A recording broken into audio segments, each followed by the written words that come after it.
That news conference is being held at the Blair County Convention Center. Let's take a listen.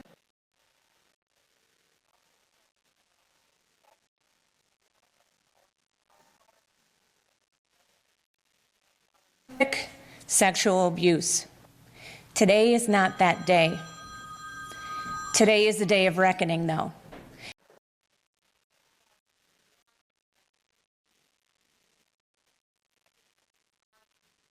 Today is the day, and now comes forward to tell the stories that the victims of abuse could not tell themselves. And just as importantly, today is the day that we get to tell you why they aren't able to tell their stories. Today is the day we get to tell you why they are not inside of a courtroom. Today is the day we get to tell you why we cannot present this to a jury. Today is the day that we hear about. Today is the day that there have been stories about nationally. But today is the day we get to tell you exactly what happened in Pennsylvania. Today is an important day. It's an important day because as law enforcement officers of the court, the proud men and women behind me get to tell the stories of the victims. We get to be their voice. We get to speak for the powerless. We get to speak for children who are now grown adults, but were literally killed as children. Their souls were killed as children. They lost their childhood. They were thrust into an adult world that is unimaginable. They weren't out playing baseball. They were trying to avoid priests. They weren't moving on like other children. They weren't having meaningful relationships. They weren't trusting adults. They weren't trusting authority figures. They weren't trusting the law. They weren't trusting their faith. They weren't trusting anyone like children do. All of the things that we as parents hold on to for our children, we hold on to for as long as we possibly can because we know the adult world is coming soon enough and we want them to have that foundation. Over 50 priests committed horrendous acts upon hundreds of children. And hundreds of children today who are now adults are still suffering those consequences. So today is their day. And today is the day that we get to tell you why they can't be here. Today is the day that we release the report of the 37th statewide investigating grand jury. The grand jury had over 200 exhibits, took witness testimony, generated thousands of pages of grand jury transcripts, reviewed over 115,000 documents, and lasted almost 2 years. That investigation was initiated upon a referral by the District Attorney of Cambria County, Kelly Callahan, to the Office of Attorney General, and that was in 2014. By April of 2014, it was in the 37th grand jury. The findings of the grand jury relate to the Diocese of Altoona, Johnstown. Over many years, as I said, hundreds of children have fallen victim to child predators wrapped in the authority and the faith of those that they serve. The grand jury found that the actions of those involved, those in the leadership, those who are meant to protect children, those who are meant to supervise the priests in their charge, failed to protect the children that they were entrusted with their care and guidance. Today is the day that we tell you that this started 40 years ago. This abuse lasted for 4 decades. 4 decades. And not only was it covered up, not only were priests moved around, but Bishops Hogan and Ademick took actions to further endanger children as they placed their desire to avoid public scandal over the well-being of innocent children. This abuse took place at campsites, confession, an orphanage, children in foster homes. It took place at the cathedral. This is not an indictment of the Catholic Church or the Catholic religion. I'm Catholic. Many of the investigators, the agents, lawyers on the case are Catholic as well. This is a factual recitation of the victims' stories and of the cover-up that ensued. And the question is always, why?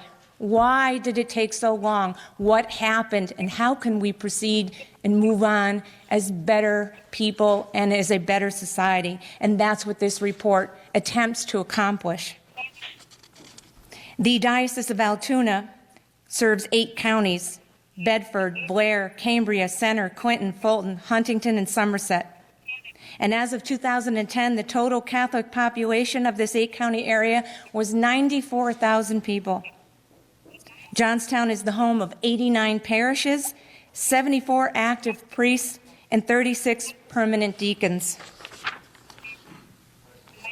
The Catholic Church has a canon law system, and through that canon law system, the investigators and the agents and the Deputy Attorney Generals learned, according to Canon 486, Section 2, in every curia there is to be erected a safe place, a diocesan archive or record storage area in which instruments and handwritten documents which pertain to the spiritual and temporal affairs of the diocese are to be safeguarded after being properly filled and diligently secured.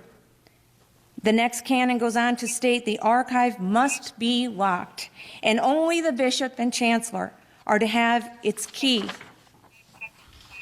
There's another canon that reiterates this same fact. Only the bishop is to have the key to the, quote, secret archive.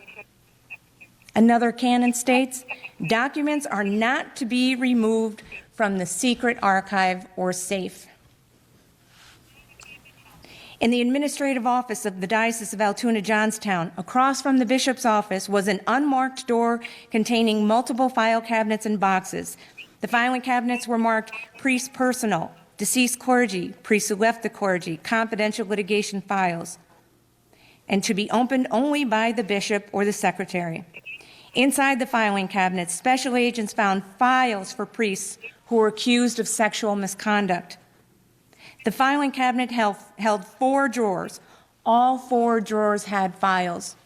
We're not just talking about a small stack. The secret archive was a safe contained in the cabinet in the bishop's office, and this safe was under lock and key, which only the bishop controlled.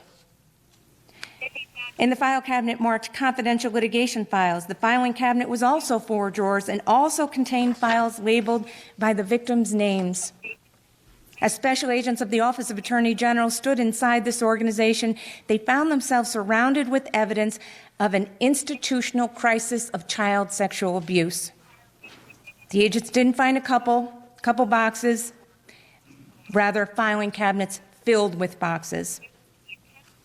Within these documents were handwritten memorandum from Bishop James Hogan, letters and documents of Bishop Adamek, numerous sexual abuse victim statements, letters from sexual abuse victims, correspondence with offending priests, and internal correspondence. The grand jury noted that this physical material is almost entirely related to the individuals named in the grand jury report released today. That history of child sexual abuse and the attempt to conceal the abuse from the public is detailed in this report. The grand jury was able to document child sexual abuse by at least 50 priests or religious leaders within the Diocese of Altoona Johnstown. The evidence demonstrated hundreds of children have been victimized by religious leaders. Predator after predator went before the grand jury. Each indicated that it was the first time any law enforcement official had questioned them. The nature of this child sexual abuse took on many forms. Children reported having their genitals fondled, being forced to participate, watch, or permit masturbation, being forced to perform or receive oral sex and/or from priests, and being anally raped. The grand jury saw evidence of alcohol and pornography also being provided to the victims by the Catholic priests.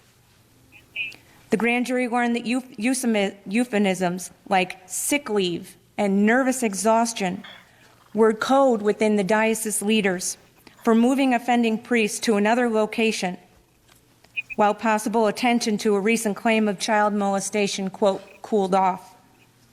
The diocese approved treatment centers like St. Luke's Institute in Maryland, or another treatment center in Downingtown, Pennsylvania, were used to provide cover for bishops as they left child predators in the ministry. The facilities would also often then note that they had not diagnosed the offender as a pedophile. They relied upon the self-reporting only of the accused, and then the bishops returned these monsters to the ministry. The grand jury has identified the priests in the report as individuals who are alleged to have engaged in sexually abusive acts with children.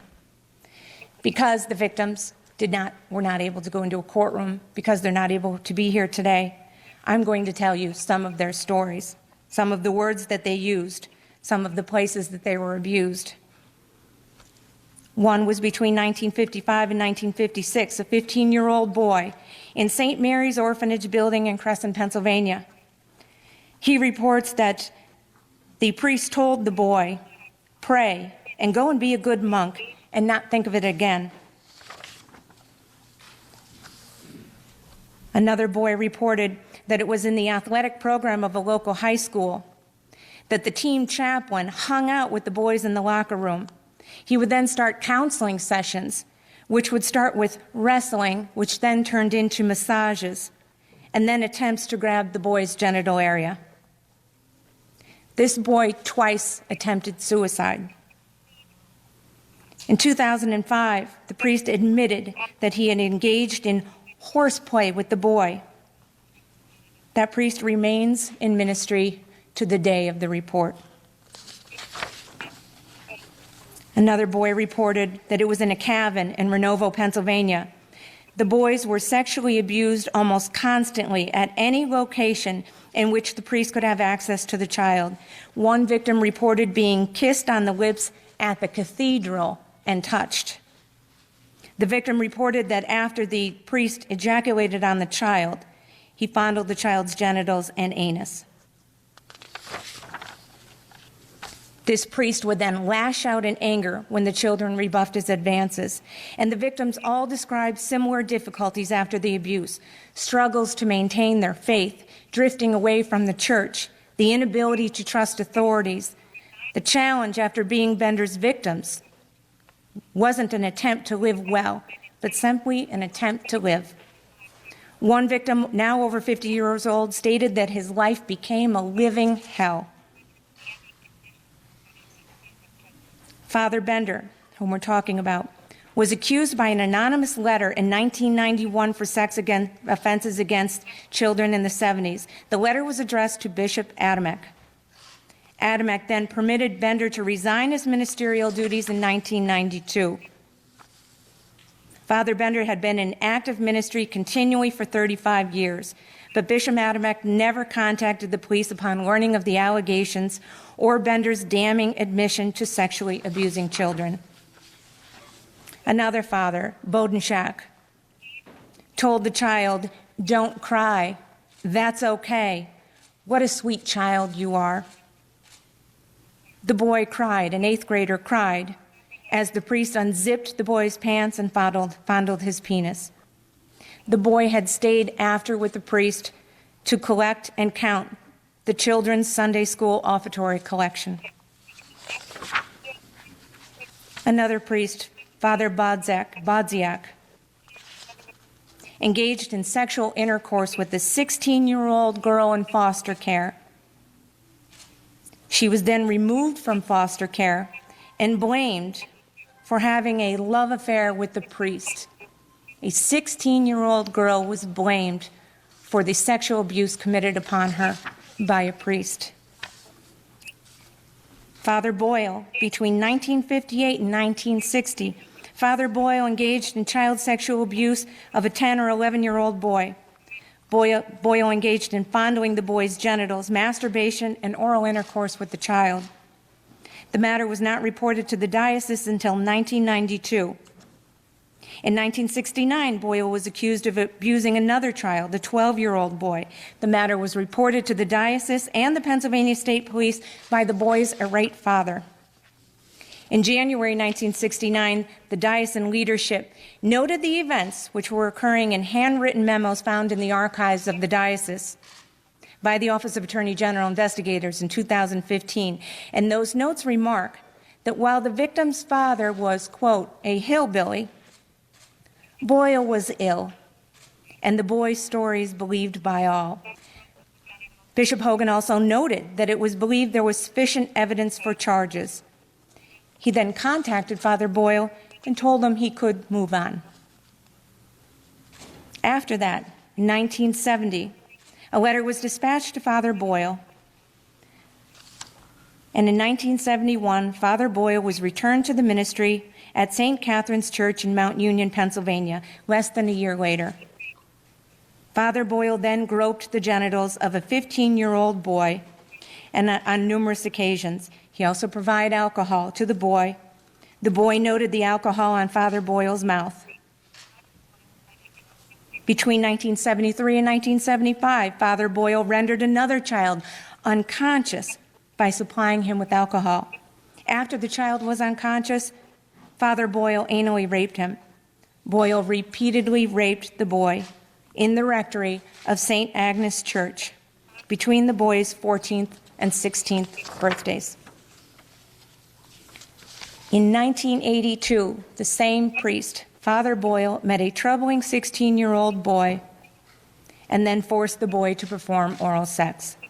The sexual abuse on this child continued for approximately 1 year and evolved into more heinous acts. Father Bunn. Father Bunn's victim was sodomized on numerous occasions when the child was between 10 and 13 years old. Bunn would stay with the victim's family, consumed alcohol. The entire family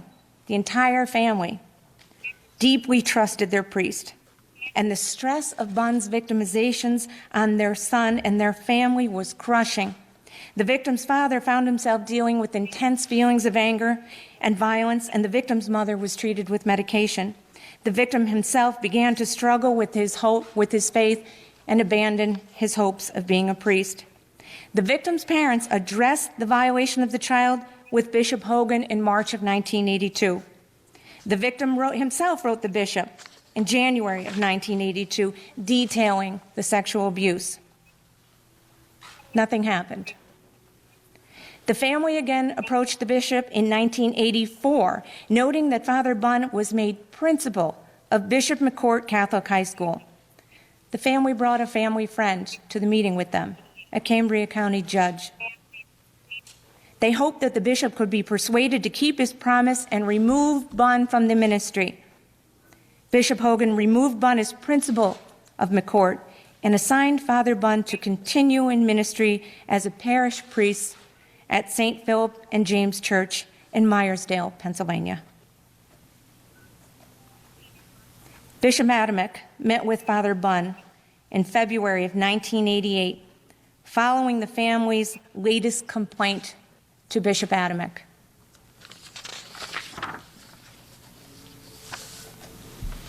Monsignor Burkhart would say to his victims, he would ask the child a question, "What do you think God would say?" The victim didn't respond. Monsignor Burkhart filled the silence by stating, "God approved." God approved of the sexual acts that the Monsignor was performing on a 9-year-old boy. In 1979, Father Single met his 15-year-old victim while the boy served as an altar boy at Our Lady of Victory in State College. Years later, after undergoing counseling, the victim met with Bishop Adamek in 2002 and explained what occurred, and the bishop vowed he would take action. Records from the diocese show that in 2002, Bishop Adamek met with Father Single. The bishop sent Single to treatment, which concluded on August 3rd, 2001, approximately 1 month later, where that treatment indicated there was no evidence of psychopathology in the psychological data. And following his treatment, Father Single returned to full-time ministry in the Diocese of Altoona and Johnstown. In September of 2015, Father Single was called to the grand jury. He stated that he was currently pastoring at 2 parishes and teaching at 3 worship centers in the Diocese of Altoona, Johnstown. Father Coleman, on August 23, 1979, the parents of a 10-year-old little boy met with Bishop Hogan. Hogan noted in the secret archives of the church that the parents were upset in going over the boy's story. They were distressed over emotional repercussions, involvement with others, possible scandal, father's future, and persuaded of illness. Bishop Hogan met with the 10-year-old boy himself. The 10-year-old boy told of what had happened. On other occasions, Father Coleman asked to take pictures of the child in his underwear and also of rubbing his penis on the feet of numerous little boys. The little boy told the bishop what had happened. Coleman returned to the ministry at St. John's, much to the horror of the victim's family. Within a year of being reassigned to Sacred Heart, Father Coleman invited a 12 to 13-year-old student to the Sacred Heart School and to the rectory to hypnotize him. He then performed the same sexual acts that he performed on the 10-year-old boy. In 1982, Coleman was then removed to St. Benedict, where there he molested at least 3 13-year-old boys. Those are just some of the stories. We could be here all day.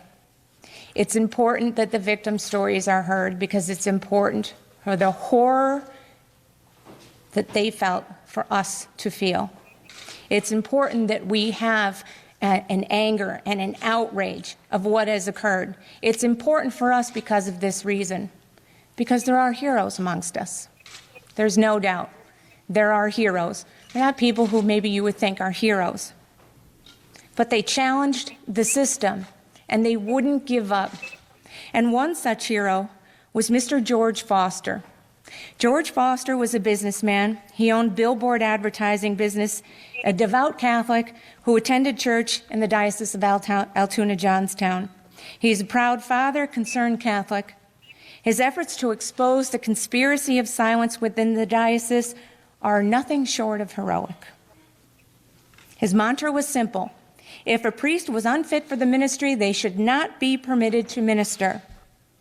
He wrote an editorial in a local newspaper. He began to then receive calls from victims, stating that certain priests in the diocese were pedophiles. One victim of the sexual assault perpetrated by a priest went to see Mr. Foster personally and report his abuse. The victims were reporting abuse to a layperson who they felt was their hero. They didn't feel they could go anyplace else. They couldn't go to the church leaders. They tried that had failed. They couldn't go to law enforcement at that particular time because that had failed in some instances as well, if it even made it to law enforcement. They reached out to a layperson who wrote a newspaper op-ed.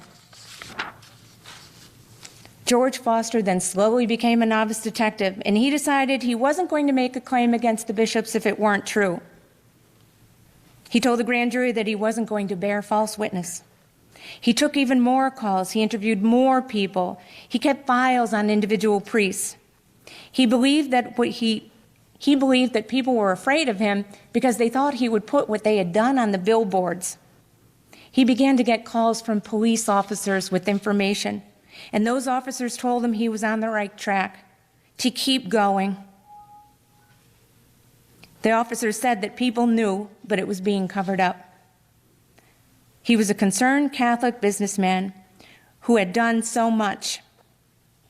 But of course, no good deed goes unpunished. Mr.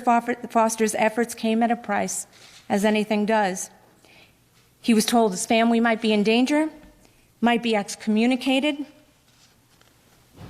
But he said, his feeling was he was a church militant, that all Catholics are church militants. He said, that's who we are. We have a responsibility to take those matters into our hands that deal with us. And he couldn't be more right. On or about June 21st of 2002, Mr. Foster took his concerns straight to Bishop Adamek. Nothing changed. Mr. Foster was contacted by the Office of Attorney General late in 2014, and he responded with, I'm glad someone is finally doing something. George Foster came to the bishop to see what could be done to fix the Catholic Church, and the bishop chose to respond with threats and attempt to silence a critic. But behind closed doors, Bishop Adamek took steps that showed the widespread nature of the problem. He created a payout chart, a guide used to direct the judgment of the diocese in the payment of claims and in the purchase of silence. He had certain categories for levels of abuse that he and he alone decided, and the range of payment. Level 1 was above the clothing, genital fondling. That's only worth between $10,000 and $25,000. Fondling under the clothes, level 2, masturbation, that's $15,000 to $40,000. And oral sex, $25,000 to $75,000. And sodomy being the worst at a level 4 of $50,000 to $175,000. The chart is noted by the bishop with factors to consider in evaluating a range. Those factors are the number of occurrences, as if one wasn't enough, duration of abuse over time, the age of the victim, the use of alcohol or drugs, apparent effect of abuse on the victims, their psychosis, and other aggravating circumstances.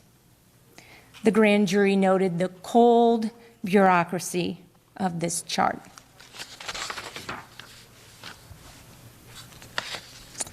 Presently, Bishop Mark Barczak is undergoing his term as Bishop of the Diocese of Altoona, Johnstown, and it's a relatively young term. The grand jury commends Bishop Barczak for the cases in which he has identified action in reporting allegations of child molestation to authorities and removing accused child predators from ministry. Barczak's removal of fathers Koharchuk, Martin, Single, Kelly, and Little were positive steps in the direction of securing the children of the diocese. The grand jury is concerned with the purge of predators and how long it's taking. But Bishop Barczak explained that he's attempted to prioritize his review of diocese materials and remove active or current priests. Bishop Adamek created what's called the Allegation Review Board. Instead of reporting to authorities, he created his own system of justice. And that system of justice was meant to determine the credibility of the allegations of abuse. In reality, the bishop still exclusively makes the decision on how or what to do with that report, and nothing has changed but the trapping of how that report is procedurally made. The grand jury finds that the victims of sexual abuse often engage in delay in reporting, if they report at all.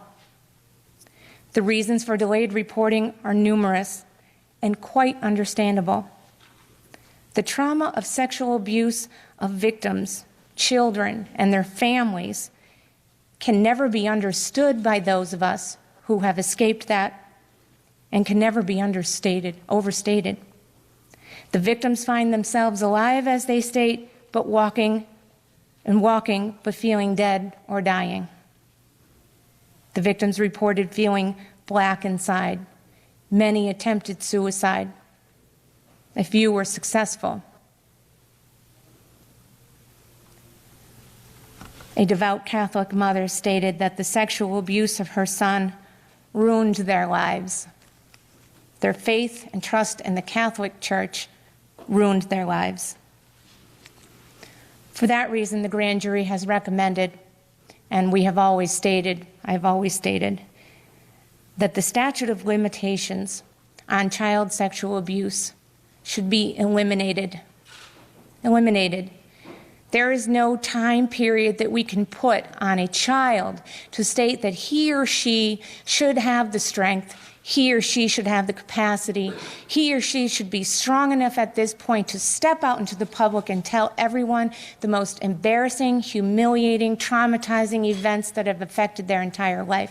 No one can put a number on that. No one can put an age on that. And if these abusers are allowed to escape from this trap of a statute of limitations, why do the victims live with it their entire lives? Why are we protecting the abusers?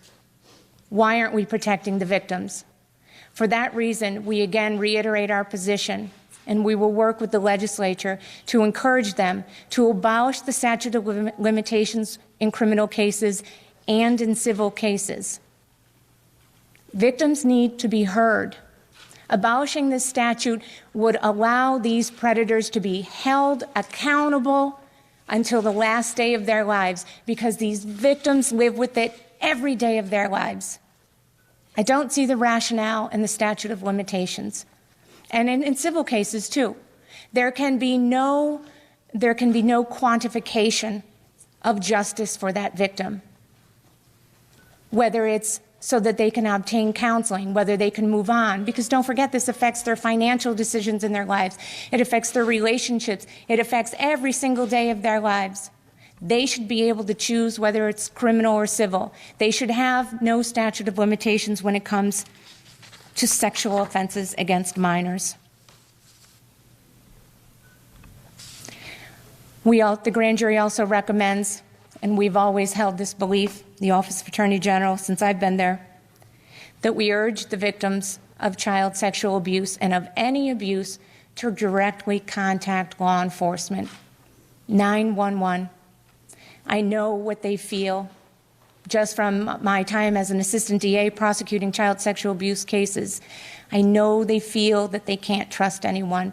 I know that they feel that no one's going to believe them. Maybe it was too long ago, or it's a priest or a teacher or a coach.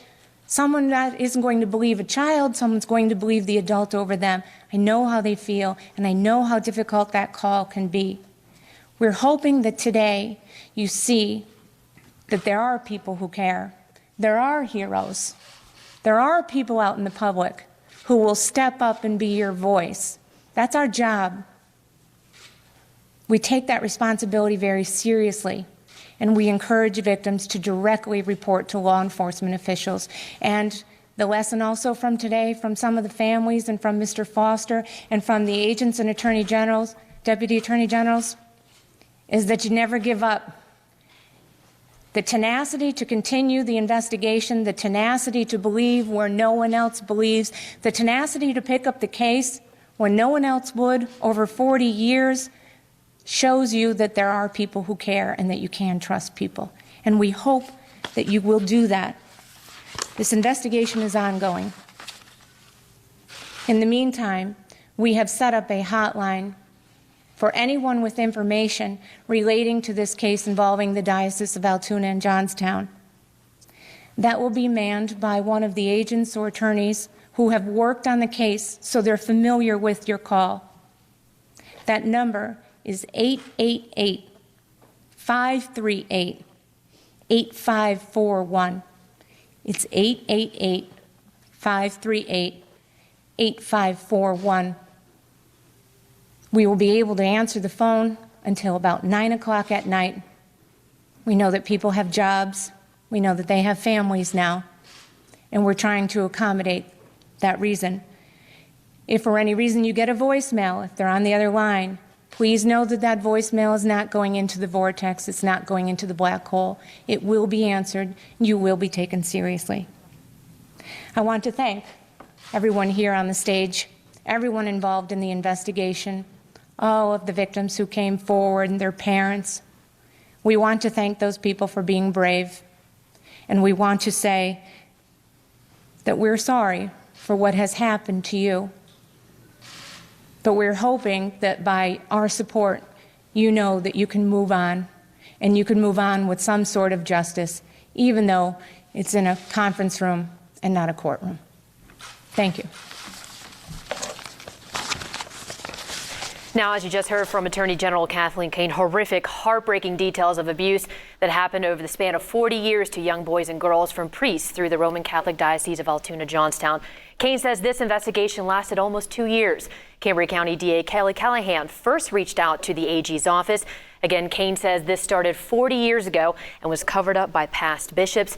She said there was a special file cabinet where only bishops had access to, which was filled with information about the victims. Kane says this investigation is ongoing, and all that information and documents will be on our website, WJACTV.com. We'll have much more on this on 6 News at noon.